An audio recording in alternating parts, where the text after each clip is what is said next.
spiritual atau praktisi siapapun mengatakan Gua Langse tempat pencarian pesugihan itu bohong. Itu tidak ada kayak gitu. Tidak ya? Tidak ada. Berarti dia hanya ngakal-akalan. Betul. Ya? Jempol saya bisa buat taruhan nggak apa-apa, Mas.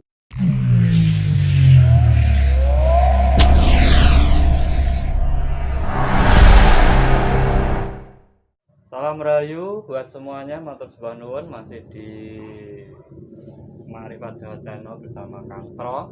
Pada kesempatan kali ini saya ingin bertanya kepada Mas Gimbal sebagai narasumber di Marifat Jawa Channel tentang Gua Langse. Kan banyak spiritual Jawa yang semedi atau meditasi di Gua Langse untuk mendapatkan petunjuk dari perjalanan spiritualnya. Bahkan sesepuh-sesepuh dari berbagai daerah itu datang ke sana dengan keyakinan yang tinggi bahwa gua tersebut memiliki aura yang luar biasa dari tempat pertapaan orang-orang terdahulu. Sebenarnya Gua Langse itu tempat pertapaannya siapa, ceritanya bagaimana, dan jalurnya seperti apa, Mas? Dan sampean pernah mendapatkan apa di sana? Iya, Kang Tro. Jadi gini, ini menurut versi saya ya, Gua Langse itu saya sudah ibaratnya bertapa di sana itu selama 3 kali. Ya. Saya pertama ke sana pada tahun 2014. Itu saya di dalam gua itu selama 9 hari.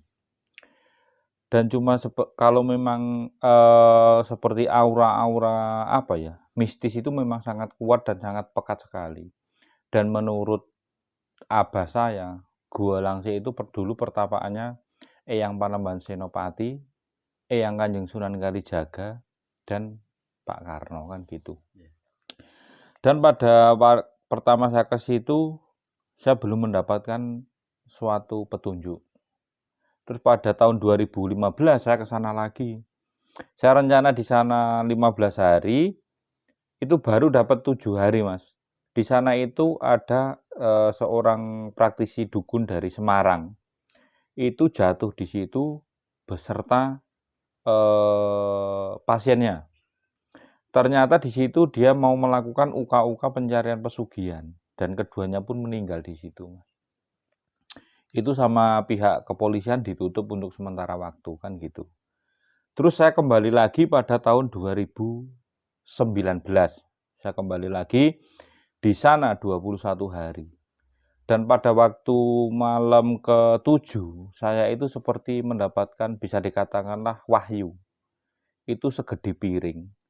Itu cahaya warna kuning, itu jatuh tepat di kepala saya.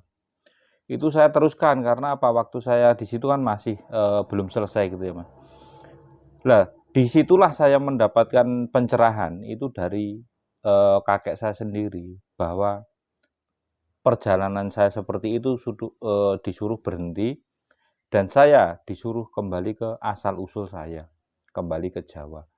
Itu. Jadi kalau memang aura mistis itu memang luar biasa di sana. Seperti benda-benda pusaka pun di sana banyak, Kang Tro. Tapi dari dulu pun saya tidak menyukai dengan kayak gitu. Atau memang jalurnya ekstrim, Mas? Mau masuk Gua Langse itu memang ekstrim, Mas? Sangat ekstrim, Mas Tro. Kalau zaman dulu itu belum ada tangga seperti sekarang. Kalau sekarang udah dikasih tangga sama orang-orang di sana, sama Putra Nusantara kalau nggak salah. Kalau dulu itu benar-benar kita kalau lewat bawah musuh kita ombak gitu.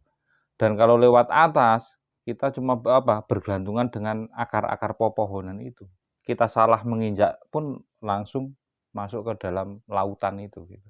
Berarti ini tebing. Iya. Gua itu berada di tengah tebing gitu. Iya, sangat curam sekali Berarti itu. langsung menghadap ke laut gitu. Iya betul, langsung ke laut. Itu dalamnya ada makam atau apa? Enggak, Mas, itu tempat pertapaan lah gitu. Kalau makam enggak ada. Berarti orang-orang semedi betapa ke situ itu dari sejarah cerita bahwa tempat di situ pernah untuk bertapa Panembahan Senopati, Iya, Pak Soekarno, dan Kanjeng Sunan Kalijaga. Sunan Iya, Kalijogo seperti itu. Berarti iya. dulu waktu Sunan Kalijogo meminjam pusaka untuk memerangi musuhnya di tanah Jawa ini berarti minjamnya di situ Iya. mungkin. Kata guru saya pun, yang Kanjeng Sunan Kalijaga itu bisa ketemu dengan Kanjeng Ibu Ratu Kidul ya di situ, gitu. Makanya banyak dari kalangan spiritual Jawa yang bertapa di situ itu berarti seperti itu. Dan Iya. sampan mendapatkan sebuah wahyu bahwa perjalanan sampean selama ini berarti selama ini yang menurut sampean itu dari sampean jalan kaki ke sana ke sini itu maksudnya. Iya. Dari sampean menjadi musafir ini. Iya.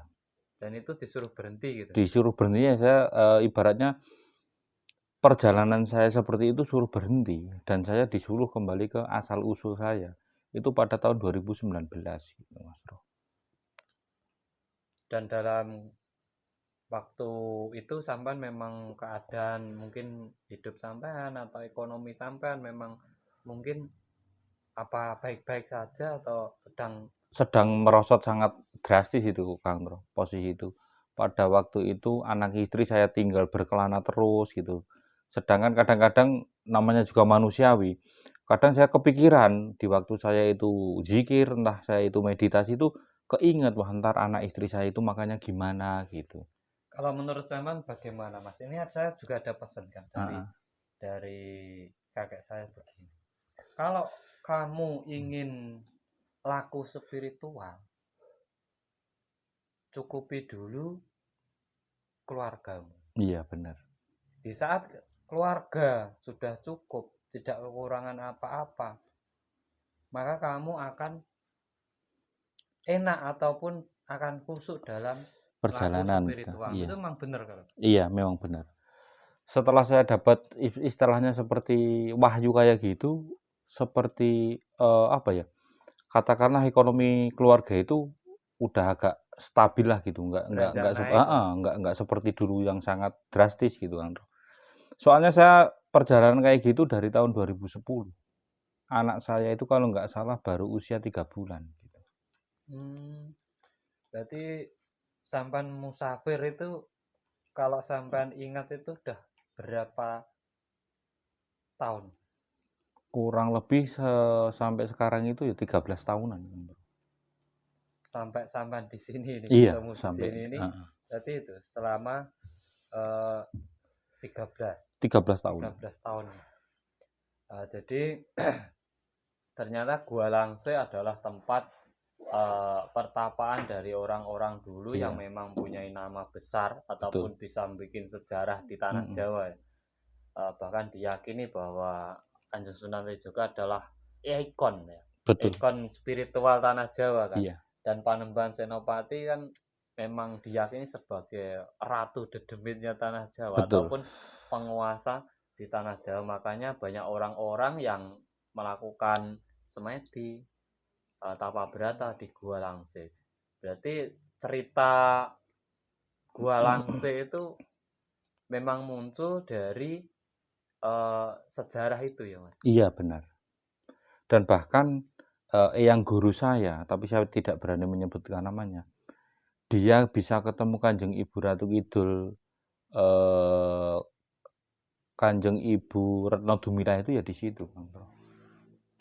Berarti sampean meyakini kalau Kanjeng Ratu Kidul itu Ibu Retno Dumila? Iya, saya meyakini itu karena apa? Kalau saya kan perjalanan juga tidak kehendak saya sendiri gitu, karena saya juga mempunyai seorang guru. Jadi tempat-tempat yang pernah disinggahi guru, tapak tirasi guru, pasti santrinya juga suruh nerusin gitu kan, Bro. Pengalaman seperti sampean tuh pernah saya dapat dari teman saya, walaupun dia sudah tua. Dia saya anggap bapak dan teman juga, itu orang dari Cilacap Mas. Itu juga pelaku spiritual dan dia sering bertapanya ya di Gua Langse itu. Di situ dia juga menyebutkan kepada saya bahwa Kanjeng Ratu Kidul itu sebenarnya ya Ibu Retno Dumila. Betul. Dan dari situ saya mulai wah berarti kan tidak goib Mas ya. Iya. Berarti dia punya sejarah gitu. Dan dimana dia bisa membantu Panembahan Senopati untuk menguasai tanah Jawa kan. Kalau dari cerita di situ kan berarti karena dulu ya kerajaan yang sulit ditaklukkan kan Madiun. Betul. Sedangkan Ibu Retno Dumilah itu ada Putri Madiun. Asal usul dari Nah, Madiun memang benar. itu memang kalau kita pikir secara logis ya masuk lah Iya. gitu, daripada cerita yang katanya goib, katanya ini. Ada juga kan versi itu seorang bidadari istri dari Ki Ageng Joko Tarub. Tapi itu kan versi mereka, biar terserah mereka lah gitu. Kita Yo, kita kan pakai namanya versi kita sejarah sendiri. ini kan masih salang suruh, Mas, Betul. masih tafsir. Terkadang satu orang dengan satu orang kan lain. Ya memang setiap perjalanan spiritual orang kan lain-lain. Iya. Dalam semedinya, dalam meditasinya itu kan pasti apa ya, yang didapat pun juga lain-lain. Iya. Dan moga ini misteri di Gua Langse itu ternyata ya memang di situ tempat pertapan orang-orang yang luar biasa. Iya. Mungkin mereka datang juga ingin menjadi orang-orang yang luar biasa kan gitu. Terima kasih Mas Gondrong atau Mas Gimbal. Iya. Dari saya semoga bisa bermanfaat untuk teman-teman Makrifat Jawa semuanya. Kita membicarakan tentang Gua Langse di Jogja ya. Iya. Apa saya bisa pesan sedikit Kang Tro? Monggo pesankan. Untuk semua channelnya Kang Tro dan teman-teman saudara yang di luar sana, bila ada dukun spiritual atau praktisi siapapun mengatakan Gua Langse tempat pencarian pesugihan, itu bohong. Itu tidak ada. Berarti kayak gitu. tidak ya? Tidak ada. Berarti dia hanya ngakal-akalan. Betul. Ya? Jempol saya bisa buat taruhan nggak apa-apa Mas Tro. Nggak Nah, ada ini pesan itu. buat teman-teman semuanya. Jadi bagi panjenengan semua, kalau ada seorang spiritual mengatakan Gua Langse itu tempat pesugihan, tempat mengambil harta ya, Betul. dengan mungkin tumbal atau Iya. apa, mohon jangan percaya, karena itu nanti sampean bisa terjebak di dalamnya dan nantinya juga akan merugikan panjenengan sendiri. Terima kasih atas pesan-pesannya Mas, semoga bermanfaat untuk teman-teman semuanya. Salam Rahayu, Rahayu, Rahayu Sagung Dumadi.